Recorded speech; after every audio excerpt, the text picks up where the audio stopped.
Magandang hapon po ulit. Maluwag po ang ating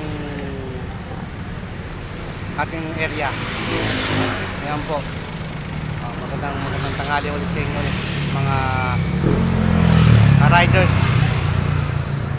dito sa area ng Total FE8 yun. Ayan.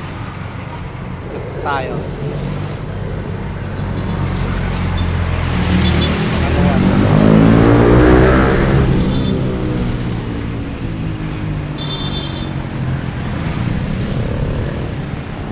Sa kanto ng Andox.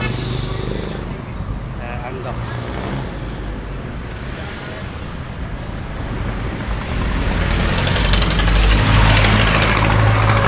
Maya ulit, mga bandang alas 5. Mapapalaban na naman tayo. Huwag naman po. At makulimlim panahon. Yun lang po.